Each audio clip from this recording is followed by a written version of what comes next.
Isso, pronto, vai dar certo. Então, vamos lá, então. Então, a questão aqui é o seguinte, Rafaela, e Cariane e Luiz. São 4 marcas muito famosas de chocolate, né? O Maltine, Toblerone, a Rogusa e a Lindo. Né? E ambas são do mesmo país, são da Suécia. E aí a gente sabe que, assim, a nível mundial, né, eu já ouvi falar bastante que o chocolate suíço é muito bom.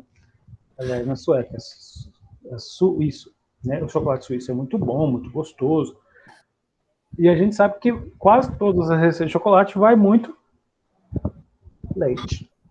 Então vamos começar falando sobre raças suíças, né? No caso aqui, essa é a primeira raça, Brown Swiss. Alguém sabe qual que é essa raça aí? Eu achei que era um pato suíço, mas não é não. É o pato suíço. É? Uhum. Aí, o que acontece? Ele também, pode ser que na bibliografia, vocês encontrem ele por outros nomes. Por exemplo, esse aqui, ó, Broviel. É muito comum, dentro da Europa, eu chamar não de pato suíço, mas chamar de Broviel. Eu não sei se pronuncia assim também não, tá? Eu sou muito bom em falar suíço, eu mal falo português, né? Mas é muito comum. É a raça leiteira mais antiga. Tem registro do uso dela na produção de leite há 4.000 anos antes de Cristo. No nosso caso, há mais de 6.000 anos do período atual que nós estamos, né? É a segunda maior raça leiteira do mundo. Então, depois da Holstein Friesian, a Pardo Suíça é a raça mais utilizada do mundo. Hoje ela conta com mais de 8 milhões de bovinos registrados, e a gente sabe que os registrados é uma parte infinitamente menor do que o número que tem. A população mundial aí de leiteiros, 14 milhões, tá? Porque a próxima raça leiteira a gente tem ela em duas situações. A Pardo Suíço, sim, só para jogar. E eu acho interessante, eu não vi aqui no Nordeste ainda, mas é interessante. Para os cruzamentos com Gir, eu tenho a curiosidade de saber como é que ele sairia em relação ao holandês. Porque ela é um pouco mais resistente do que o holandês, sabe? Para calor. Natal tem. O Rio Grande do Norte tem criador dessa raça. Tem? Teve julgamento na exposição que eu fui em 2019. Olha que E o legal. jurado era até americano. Olha, Ele tinha um tradutor, e aí ele fazia os comentários, e quando acabava, o cara dublava tudo que ele falava, sabe? que Eu tenho bom. umas fotos ainda, foi bem bonito o julgamento. Eu queria ver, sabe? Eu vou mentir para você, não, viu? Pardo Suíça, ela não é tão difundida no nosso país, não. É Tu dá uma um ou outro. pesquisada no YouTube, vai ter reportagem e notícias da exposição. Acho que foi a primeira que teve julgamento. E E do, também teve o curso de jurado. Então já vai ter jurado aqui no Brasil para quando tiver a próxima exposição no Rio Grande do Norte. de Pardo Suíço. Uhum, eles fizeram um curso lá. O produtor, você não lembra se é do interior, da capital, não, né? Ele era do interior dos Estados Unidos, eu não lembro de onde ele era, Ah, não. tá, mas o produtor não era do Rio Grande do Norte, Ah, os não. produtores eram do interior do Rio Grande do Norte. Rapaz, eu acho que eles estão no caminho certo, sabe? Se você considerar que a Pardo Suíça ela não é tão produtiva como a holandesa, mas é um pouco mais rústica, porque à medida que a gente sai, digamos assim, da região centro-oeste subindo aqui, o negócio vai arrochando, vamos usar as palavras O corretas. clima lá também ajuda, né, na produção, não é que nem aqui.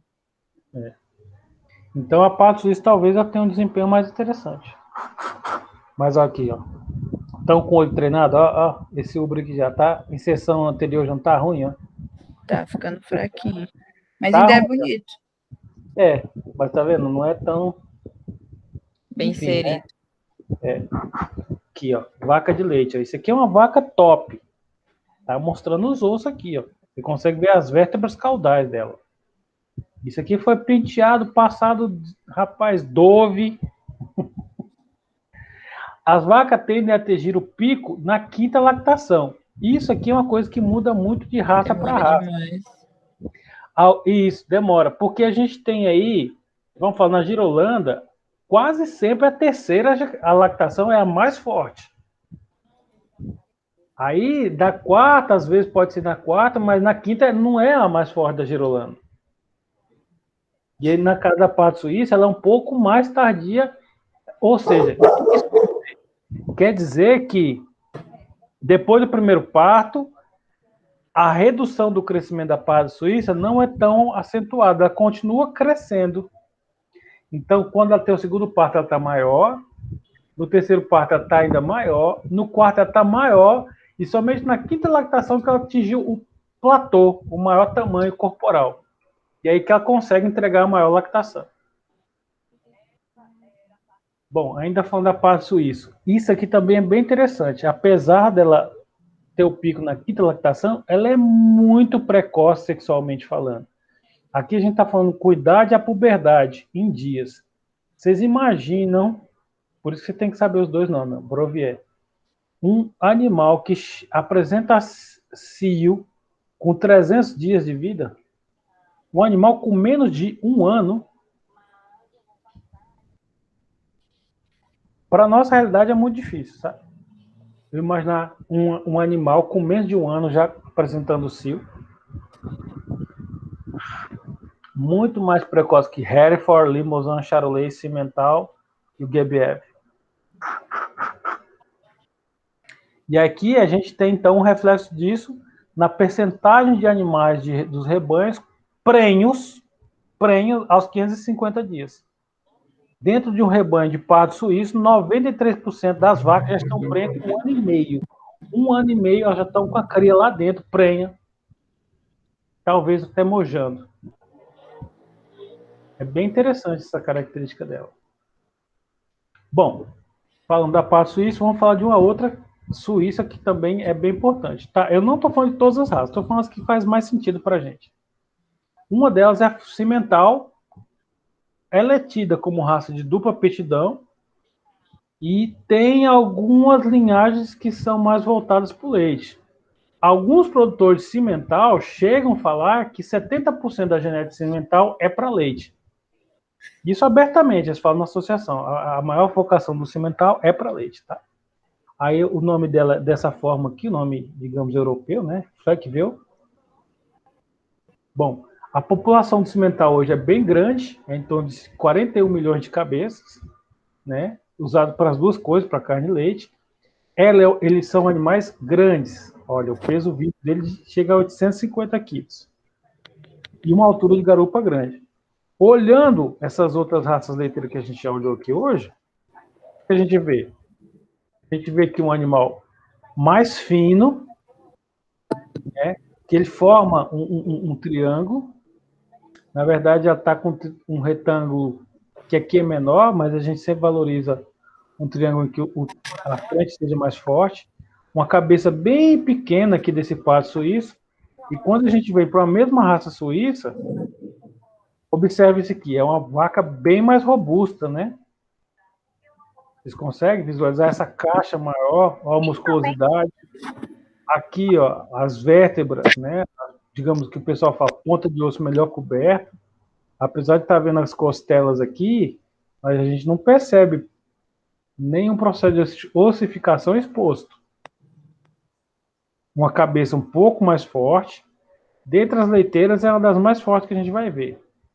Só tem ela e uma francesa, que estão na mesma categoria. Só que ela é um animal que tem um ubre muito bom. Tem uma ótima habilidade de produção de leite. Casco aqui, nesse caso desse animal, casco branco, que é complicado em regiões que tem muita umidade. E é complicado o animal grande também, porque para ele pegar esse capim aqui embaixo, a distância é maior, né? O Cincinnati criava essa raça. Quem? Tentou. O Cincinnati tentou criar lá em Miguel Leão. É aqui no Piauí, né? É, Pois é, ele tentou puro, não? era puro. Acho que Pois não é. durou 9 meses. Morreu, era 3 fêmeas. Tá tudo com bezerro. Talvez se ele, tipo assim, talvez pegar um F1 ou um F2 de outras regiões e trazer. Porque o normal, o que que acontece? A gente tem um animal gir adaptado, coloca um sêmen de holandês. Talvez pegar um sêmen dele e jogar numa vaca de leite que a gente tem na região, mas a gente tem que ser uma vaca grande também, né? Para parir um bezerro desse negócio aqui, não é batata, não. Elas são bonitas. São fortes, robustas. E assim, eu vejo interessante, assim, só para a gente terminar de falar de cimental, que vai dar, a cria dela você pode colocar no confinamento e matar, né? Vai dar uma carne boa. É diferente das outras leiteiras. Às vezes, uma dupla de pistão pode ser bom. Bom, existe também. Aí agora a gente já mudou aqui, né? Coloquei os símbolos dos países aqui para a gente visualizar melhor. Então a gente terminou as duas suecas, da Suíça, né? Agora vamos para as inglesas, raças inglesas. Então a Ayrshire. O atual recorde mundial da Ayrshire é 18 mil quilos. Então não é muito. A gente percebe que no Brasil a gente tem vacas que já deve estar perto disso aí, com certeza algumas dando, das outras raças, né? Então, mas é uma raça que tem uma qualidade superior de ubre. Essa é a exemplificação dela. Eu gosto muito de ver isso aqui, tá, gente, em vaca leiteira. Porque a gente pensa primeiro no dimorfismo sexual, e realmente fêmeas têm uma cabeça menor.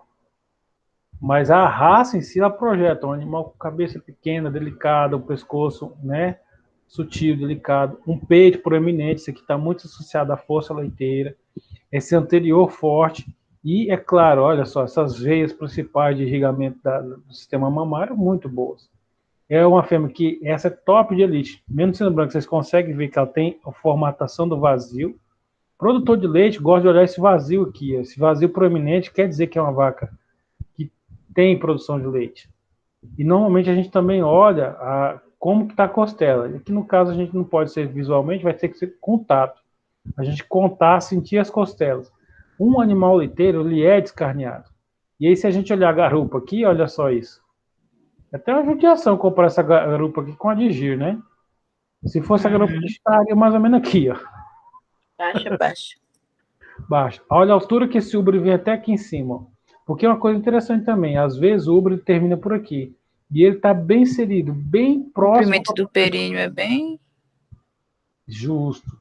Pequeno, curto, né? Que é interessante também. Coxas descarneadas, né? Um bom posicionamento, tem alguma flexão aqui. É um animal bonito. É um animal leiteiro, né? Tá na cara que é um animal leiteiro. Nós temos também a Guernsey, né? E ele é muito conhecido pelo leite ter uma cor muito vívida no amarelo, puxado, né? Rico em carotenoides, né? Que são precursores de beta-caroteno, que potencialmente pode repercutir em vitamina A. E isso interfere no sabor. Essas duas aqui são muito conhecidas até hoje pelo sabor, sabe? Tem algumas pesquisas em que se trabalha a aceitação do leite e as pessoas têm gostado muito. A vaca pesa em torno de 400 a 500 quilos. Então, parece com Jersey, mas não é Jersey, ela é um pouco maior. A Jersey vai ter aí 450 quilos, essa aqui vai ter uns 50 quilos a mais, é um pouco maior que Jersey. O touro pesa entre 600 e 700 quilos, tá? A Jersey.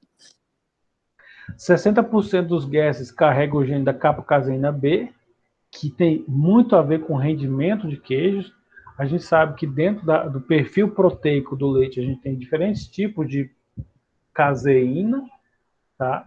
E dentro desses tipos de caseína existe a do tipo capa, que é muito influente na questão do queijo. E também existe o caso da beta-caseína também, em que 96% das vacas da raça Guernsey tem do tipo A2. Eu não sei se precisa explicar, mas a caseína A2 ela tem uma modulação do tipo de beta-caseína, que é o principal tipo de proteína que a gente tem hoje no leite, que torna a digestão mais fácil no caso de nós da espécie humana. E isso, então, é tido como interessante. Produz leite A2 com vacas Guernsey, tá? Que é o caso, por exemplo, da Gia. A Gia, a maior parte delas são leite A2. Existe uma outra raça também inglesa chamada Shorthorn.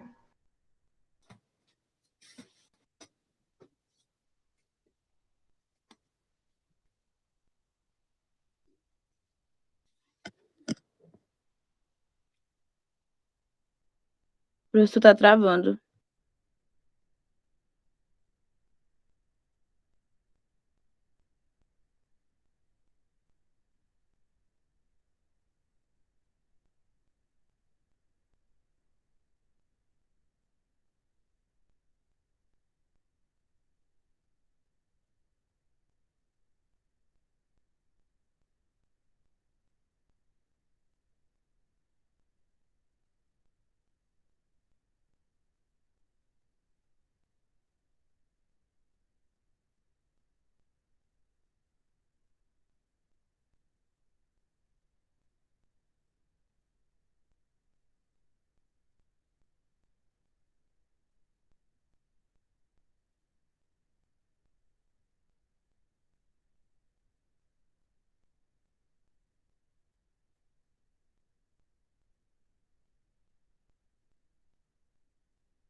Ei, Rafa, Eu lhe mandei mensagem, você ouviu? vi agora. Parei em que parte aí? Tava falando sobre, acho que era o peso. Da Cimental? Não, não, tava depois da guerra. Que parece a Jessie. É, Gersel. Tá, então dá pra Depois voltar. dela. Aqui, essa. Beleza. Não, pronto. Saiu que eu nem vi. Vou continuando aqui. Tu vai levar Eu... até que horas? Então, deixa eu falar para vocês.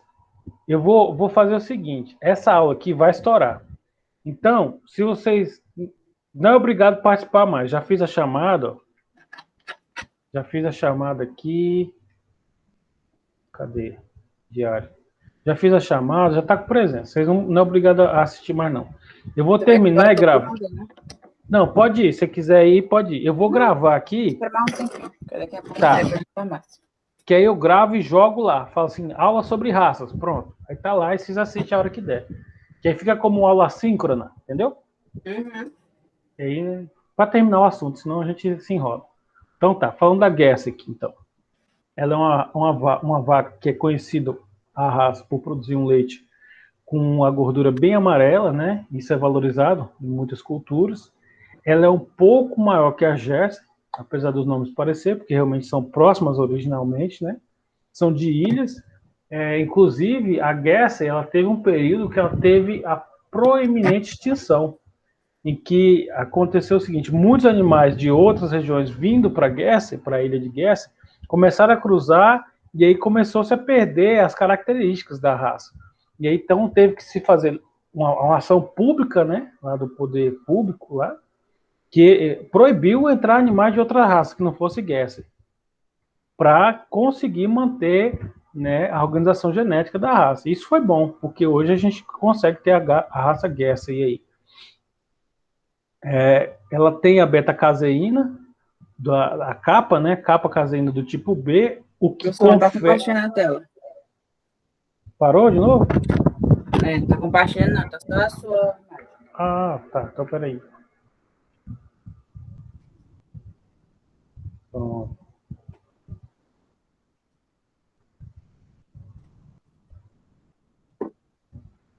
Beleza. Vamos lá. Pronto, agora tá. Então a gente tem aqui, ela tem 60% dos animais dessa raça. Ela tem no leite a capa caseína do tipo B, que está associada com rendimento de queijos. E o outro tipo de caseína, a beta-caseína dela também, 96 dos animais apresentam tipo 2. Nós já sabemos, né, está bem em evidência a importância disso para o processo de digestão do leite. Leites com beta-caseína do tipo A2 são melhor digeridos por nós humanos. Isso também é bom. É uma característica, por exemplo, que tem também na GI, nas zebuínas de forma geral, são majoritariamente A2. Isso é interessante para a raça.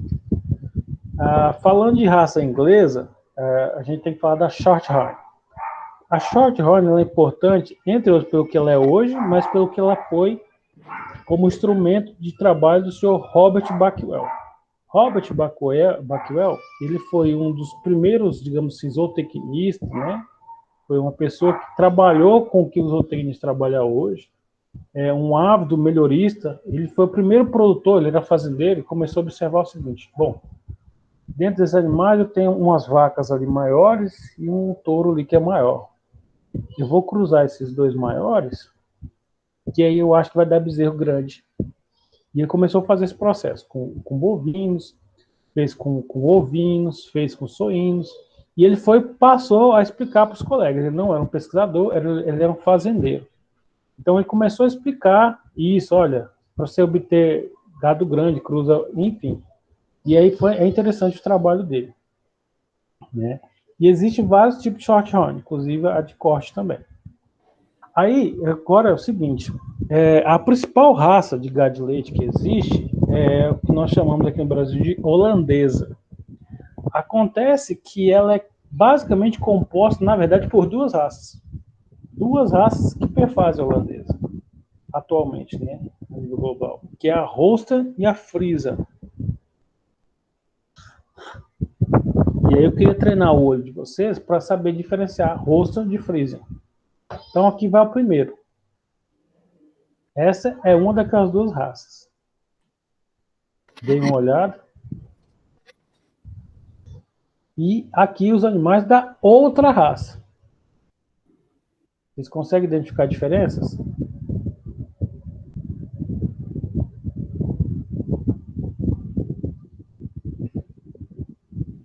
Bom, são muito sutis, né? Na verdade, esses primeiros animais que eu mostrei para vocês são Friesian. Né? A Frísia é uma região, é como se fosse um estado nosso, né? Só que da Holanda. Então, esses animais são originários da Frísia. Comparando com o Holstein, os Friesian são animais de pasto. Geralmente são encontradas na Holanda, Estados Unidos, Reino Unido e Nova Zelândia. Então, não é tão disseminada contra a Holstein. E, felizmente ou infelizmente, enfim, as Friesian têm, em alguns estudos, demonstrado composição de Holstein na sua genética, entre 25% até 75%. O grande diferencial é que as Friesian são menores. É como se eu comparasse, por exemplo, se a gente pegar o caracu e o curraleiro, eles são originários da mesma região, todos são da Península Ibérica, são espanhóis e portugueses, vieram para o Brasil mais ou menos na mesma época, e o caracu desenvolveu na região sudeste, que tem condições edafoclimáticas mais favoráveis, e é um animal maior, e, no entanto, o curraleiro compartilha as mesmas origens e é um animal menor, mais robusto, mais para produção a pasto. Não são as mesmas diferenças, mas analogamente eu acho que faz sentido para vocês entenderem a diferença de Friesian e Holstein. Quando se fala holandês misturando tudo, é como se eu chamasse curraleiro e caracu de uma raça só. E eu acho que não é. Né? Então, no caso do Holstein e Friesian, são duas raças que são muito parecidas. E tem, inclusive, compartilhamento de informações genéticas. Apesar da Friesian ser menor e um animal mais robusto, mais projetado para criação a pasto. Tá? Inclusive, tem uma associação de produtores, uma cooperativa muito boa, chamada Frisia. Tá? Bom, a outra raça holandesa que a gente conhece muito bem é a Holstein. Né? A Holstein são as maiores produtoras de leite que a gente tem histórico. São os maiores animais, mais produtivos, os mais disseminados, é a principal raça de gado de leite, definitivamente. No entanto, não são as tão resistentes ao calor e às doenças. Né? Ela tem esses problemas associados à capacidade dela. A gente tem duas variações dela, né? Seria aqui a preto e branco e a vermelho e preto. Deixa eu deixar aqui ativado, para ver se não cai de novo. E aqui a gente tem a preto e branco e a vermelho e branco. Não tem diferença entre as duas são potencialmente muito boas produtivamente. No entanto, tem muito mais preto e branco do que vermelho e branco. Tá? Tem muito mais preto e branco. Uma vaca pode produzir até 30 mil litros em um ano. Então, é insuperável essa produção. Se vocês relembrarem tudo que eu falei aqui de raças, a Ayrshire chegava a 16, tem vários recordes de outros, mas uma vaca Holstein pode chegar até 30 mil litros em uma lactação, que do meu ponto de vista, é muito leite. Existe uma outra raça que eu também fiz questão de mostrar para vocês, porque ela hoje não tem uma grande projeção no nosso país, mas tem uma projeção crescente, tem algumas coisas interessantes. Ela vem de um país que tem uma produção leiteira muito boa, que é a França, né? Que é a Montbéliarde. Ela geralmente é encontrada na Holanda, Estados Unidos, Reino Unido, Nova Zelândia e França, né? Que é o local original dela.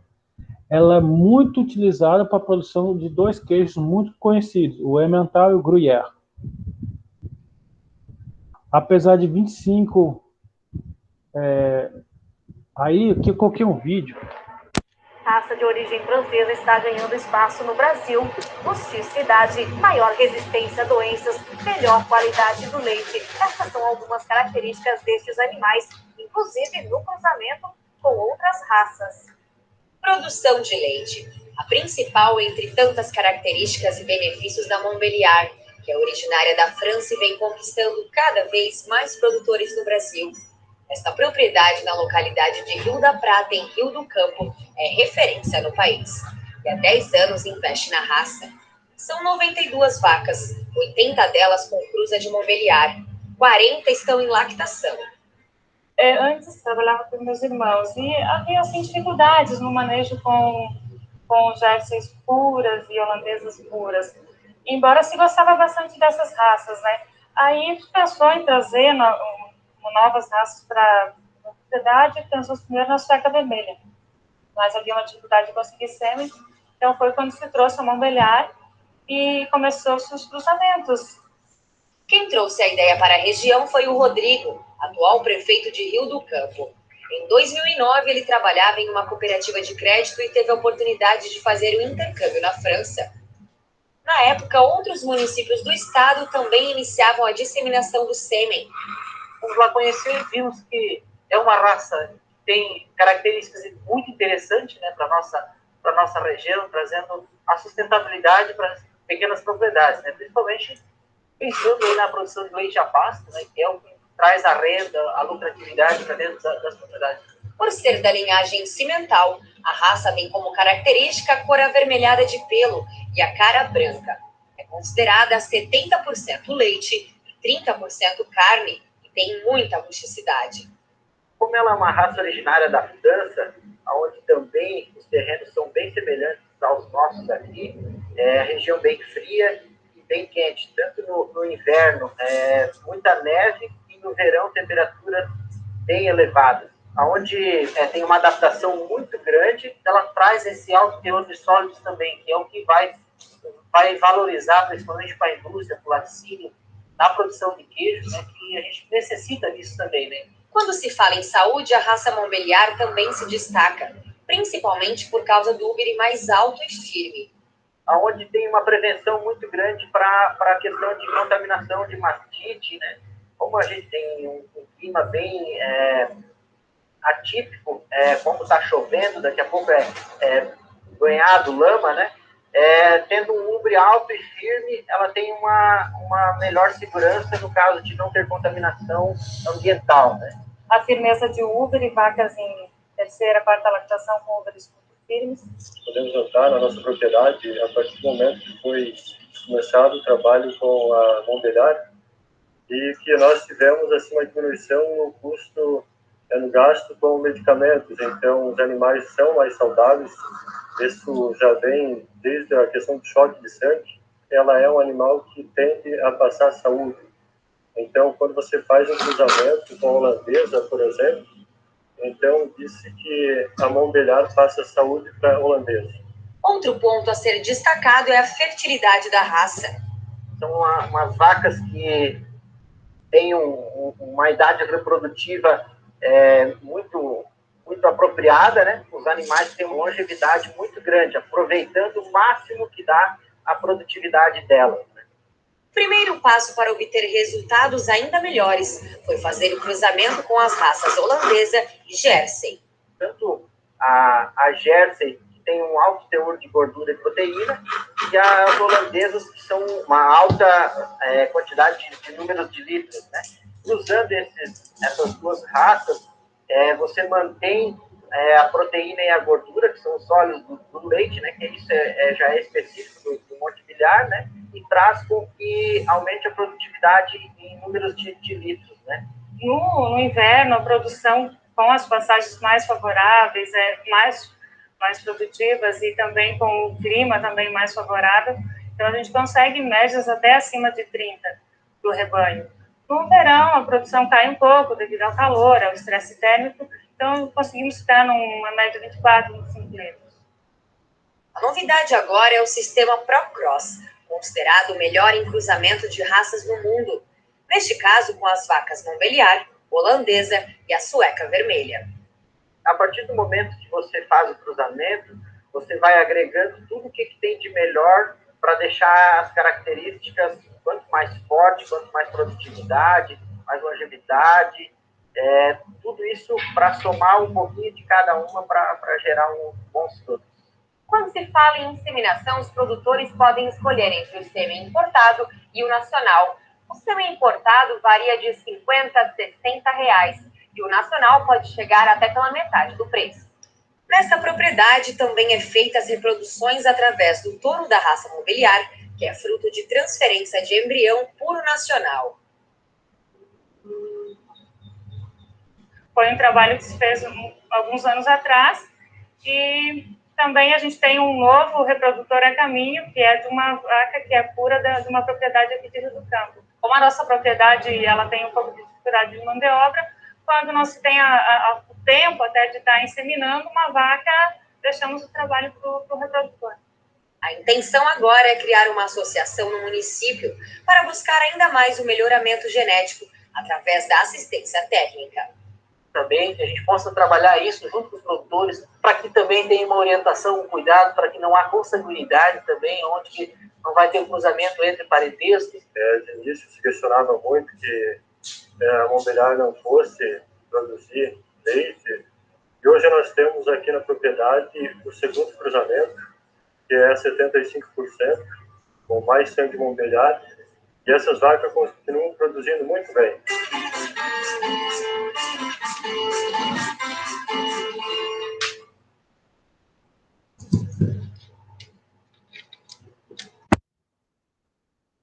Aqui está gravando ainda.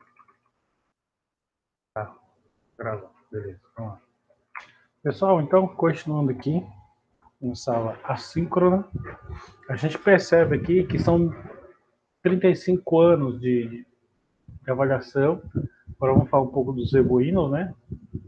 A gente tem aqui desde o primeiro animal, o Everest, sendo avaliado, Caju, Delivoso e assim por diante. 2005 aqui,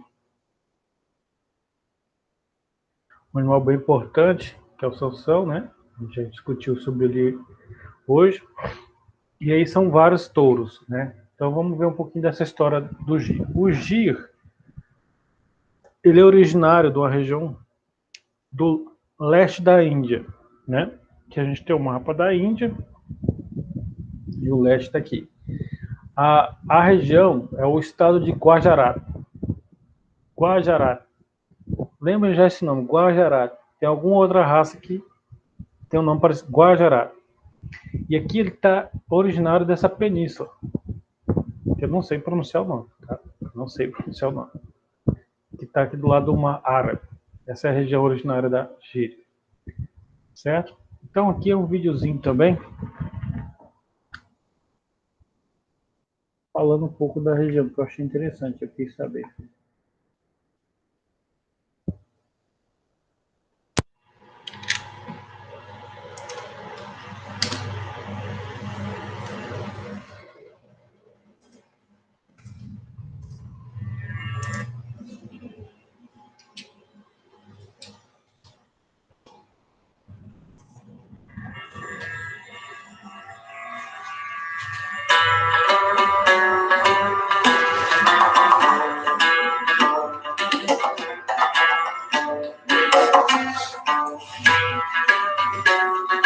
Essa é a região original do Gir.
Eu fiz questão de mostrar esse vídeo porque eu particularmente tenho interesse em conhecer como é que é a região, né? Ver como é que é o sistema de produção que ainda regem até hoje lá na região original. E a gente percebe que tem uma produção de forragem em cultivo, não é simplesmente pastos, né? São cultivados como se fossem as nossas capineiras aqui, já são armazenadas, né? Não na forma de silagem, mas de feno, né? Desidratadas, e aí é um processamento e ainda a continuação dessas raças. A gente percebe alguns animais com a orelha ainda mais proeminente do que alguns que a gente tem aqui, indicativo de onde vieram alguns animais no Brasil também, tá? Então a raça gira é isso, ela veio da Índia. Ela foi importada para o Brasil, oficialmente a primeira importação ocorreu em 1906. Os registros indicam um criador chamado Teófilo Godoy, tá? E ocorreram outras importações. As principais ocorreram em 1930, 55, 60 e 62. O giro leiteiro é resultado da seleção efetuada por entidades governamentais no Brasil. Havia uma unidade em Umbuzeiro, na Paraíba, e outra em Uberaba, em Minas Gerais.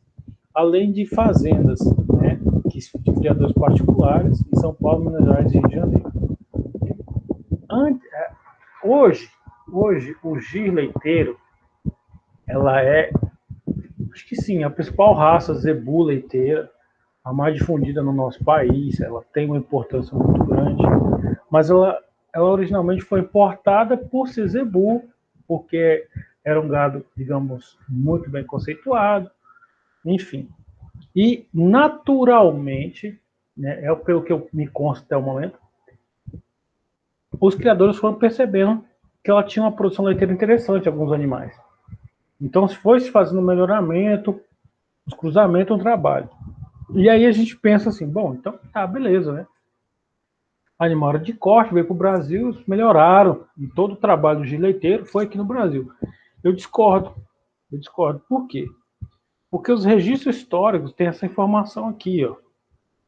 Esse lado da Índia, a gente vai conversar um pouco mais sobre a condição climática daqui a pouco, mas ele tem uma cultura muito grande, que se perpetua até os dias atuais, de consumo de leite bovino, de produção de bovinos para produção de leite, maciçamente.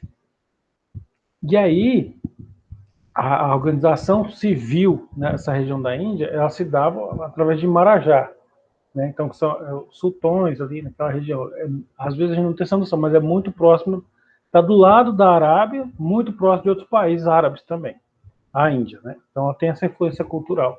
E já se tinha um controle sobre o rebanho, digamos, pela organização governamental, estatal, Marajá, e esse Marajá, ele incumbia no sistema de produção a necessidade de aperfeiçoamento. Eu não vou usar a palavra melhoramento para tentar indicar para vocês que realmente não era um melhoramento, era um aperfeiçoamento. E isso aconteceu durante muitos anos, milênios na Índia.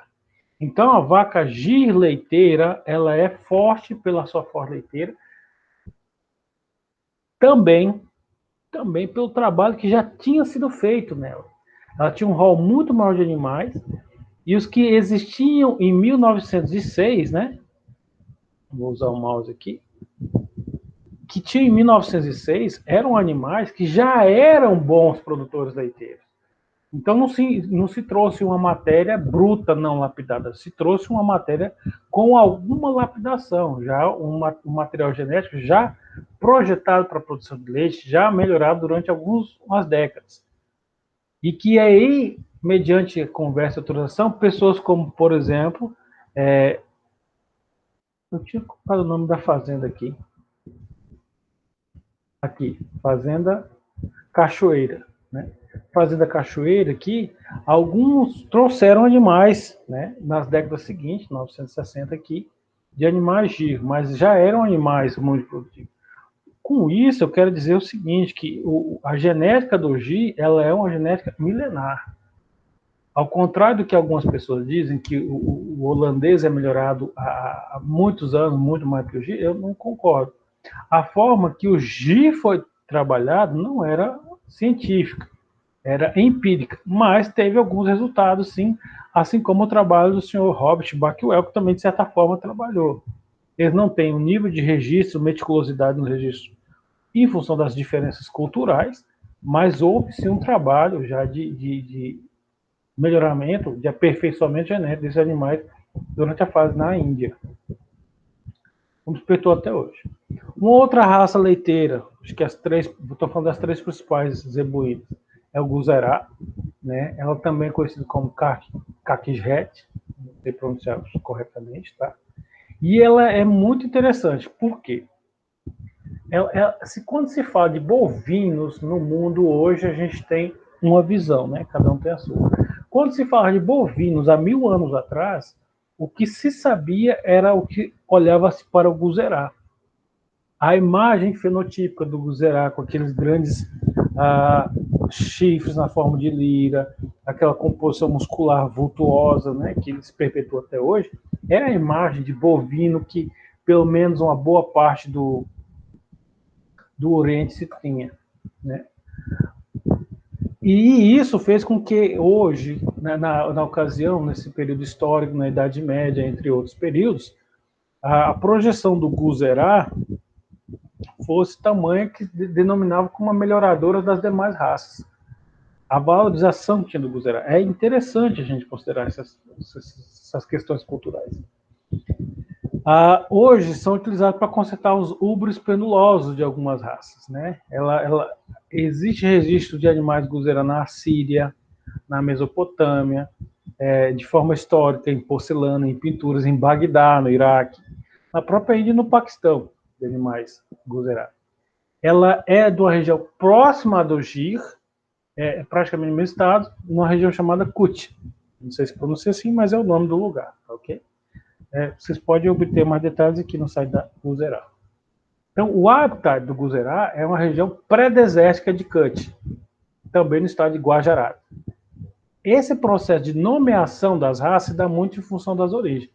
O Guzerá, na minha leitura, Gujarat, Guzerá, parece, para mim, palavras semelhantes, e eu acredito que daí que vem o nome Guzerá, porque ele veio da região de Gujarat. É uma região um pouco diferente da do Gir. A do Gir a gente viu que é um lugar que tem alguma precipitação, tem um volume de alimentos, é uma condição mais favorável para a produção de leite, vamos dizer. A do Guzerá já não é tão assim. Hoje, a gente tem fêmeas Guzerá com peso entre 400 e 650 quilos, machos que chegam até 950 quilos, uma produção de leite modesta, mas significativa, em torno de 50 quilos de leite por dia. Depende muito das condições de animal, o que joga é uma projeção de 11 mil quilos. Para um animal que, na minha concepção, até hoje ainda é de dupla aptidão, é um volume considerável, pensando na rusticidade do animal. O Guzerá tem um programa de melhoramento genético também, né? Que é o PNML-GU. Ele é um trabalho de seleção em fazenda executado pelo criador da raça, reunindo informações dos animais produzidos por acasalamento dirigido, em controle leiteiro não seletivo. Tá? Existe um núcleo de múltipla ovulação e fazem-se testes de progênie, sim. E aí tem um site específico do programa de melhoramento, tá? Que é o CBMG Guzerá. E é interessante porque não é tão antigo quanto os demais, né? É um programa um pouco mais recente, mas já tem demonstrado alguns resultados. Se a gente observar aqui, por exemplo, indicadores, produção de leite, né? Que é essa primeira linha aqui. A gente percebe que na década de 94 a gente estava aqui com a produção em torno de um pouco mais de 2.000 litros por animal.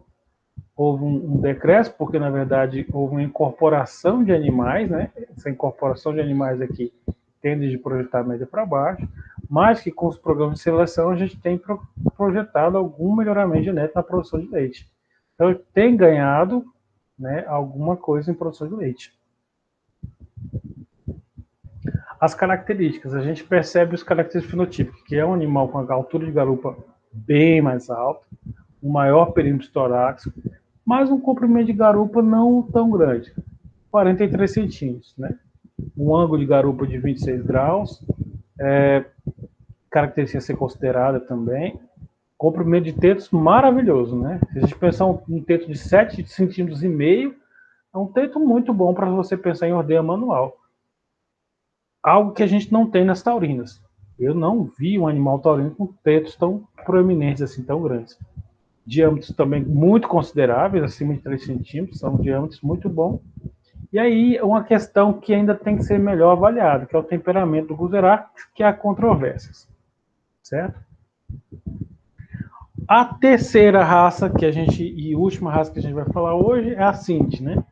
A Sindh, ela é em 1952, ele foi trazido diretamente do Paquistão. Então, a Sindh não é originária da Índia. Em 1947, a Índia dividiu, não sei se você gosta de história igual eu. Então, foi dividido, e aí, então, passou a ter o Paquistão.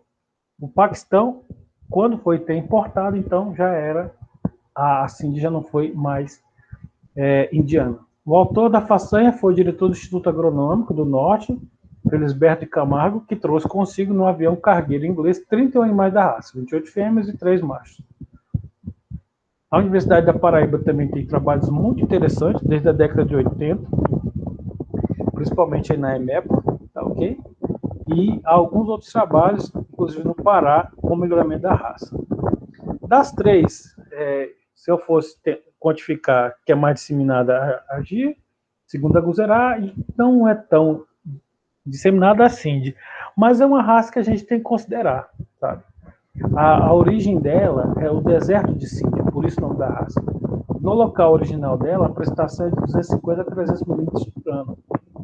Então, ela tem a produção de lactação muito boa, 1.800 quilogramas, uma lactação bem curta, 249 dias, um peso ao nascer de 22 quilos, ou seja, metade do peso de um holandês. Então, aí, se a gente pensa no tamanho corporal que ela vai chegar no final. O peso médio das fêmeas é menor ainda, intervalo entre partos médio de 13 meses, idade ao primeiro parto de 31 meses, ou seja, 2 anos e meio. Ela vai parir com 2 anos e meio. Uma gestação de 280 dias, e as vacas adultas são bem menores que as outras raças que a gente viu hoje, 300 quilos, 335 quilos. E aí é o que eu queria realmente discutir com vocês, porque a gente consegue entender muito bem o cenário dos taurinos e a gente consegue dar umas pinceladas. E o zebu, a gente tende a jogar tudo na mesma caixa, e não é. Não é. Como eu disse, a Gir é muito boa em produção de leite, porque ela veio de uma região relativamente rica. Eu não sei o quanto vocês conhecem de geografia indiana, mas o que acontece? Essa divisa aqui, provavelmente por aqui sim, é o rio Indo. São dois principais rios que tem na Índia, e um dos principais é esse, é o Indo. Ele divide aqui, ele está mais ou menos nesse sentido, né? Indo para o mar, e daqui, essa região leste da Índia, ela não é a região mais rica da Índia. A região mais rica da Índia é esse lado oeste, aliás, leste da Índia. Esse lado leste é o lado que está depois do Gange, o rio Gange, onde tem as principais cultivos, são as terras mais férteis, são as melhores terras. Apesar de ser toda a Índia muito afetada pelas monções, aqui é uma das regiões que tem maior riqueza. E a pecuária tem aqui, mas não é tão desenvolvida, pensando no histórico, como é para esse lado leste, oeste, aliás. Então, a pecuária da Índia, onde veio as 3 principais raças de leite, é do lado oeste da Índia. E que vieram de regiões num gradiente de ambiente diferente. Se a gente olhar aqui, a Gir, ela tem os genes, a epigenética, programação genética, seleção, para produzir nas condições mínimas, básicas, melhor dizendo, básicas de produção. E que ela consegue entregar um bom leite, e pelo tamanho corporal dela, ela é fantástica. E ela é muito mais voltada para leite do que as outras raças zebu que eu conheço, pelo menos. É uma boa raça leiteira. Quando a gente vai para o Guzerá, a gente percebe um animal mais rústico. Ele vem de um semiárido. Então faz muito mais sentido você trabalhar um animal que historicamente foi criado no semiárido para continuar a criação em semiárido. Por isso que a gente percebe aqui raça Guzerá crescendo no Nordeste, muito prominente, debaixo de sol, está muito tranquila, comendo, né? É uma boa raça leiteira. Aí eu faço a minha primeira ponderação. Guzerá mais robusto, mais rústico, mais adaptado a calor, alimentos grosseiros do que o Gira. Apesar de ser do mesmo estado. Mas o ambiente de criação do Guzerá, ele é mais naturalmente envolvido em semiáridas, em savanas baixas. E aí, nessa linha de pensamento, a gente vai um pouco mais longe. Que a gente deixa o semiárido e vai para o deserto, que é onde é originariamente a Cindy está. Então, isso faz sentido quando a gente observa que a Cindy é a menor das três, e, no entanto, é uma raça muito boa para a produção de leite, que tem sido uma adaptabilidade magnífica no nosso contexto de Nordeste, que tem uma produção muito boa, que tem muito a crescer ainda. Então, esses são os caminhos. A Gira cresceu muito, vai continuar crescendo. A Guzerá está abrindo caminhos, já tem alguns núcleos muito interessantes aí em outros estados do Nordeste, e assim tem muito o que crescer, porque nas condições de deserto é a condição natural da raça. E aí, então, ela, quando vem para o semiárido, é um lugar um pouco melhor ainda para ela, que é o que a gente tem que pensar. A gente tem bons animais adequados à maioria do sistema de produção que a gente tem no Nordeste. O que acontece? Já vou finalizar a aula aqui. A gente não define a raça para depois ajustar o sistema de produção. A gente pensa no sistema de produção e vê a raça que se adequa ali. Então, cada um na sua região aí, vocês vão perceber que, em alguns casos, a Girolanda é a raça mais adequada, mas, em algumas situações em que se tenha um preço de terras adequado, que não seja tão caro, que você consiga ter alguma produção de forragem, além de capineiras de reserva, né? Pensa em lugar um pouco com menor precipitação, solo mais difícil de trabalhar.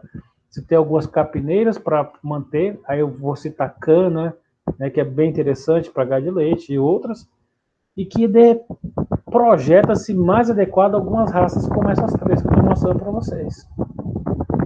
A Girolanda, por exemplo, ela é, no nosso contexto, para não vastas propriedades, até porque para gado de leite isso não é tão interessante, mas ela demanda de um monitoramento do grau de sangue, o que vai fazer um sentido, às vezes, usar inseminação, etc.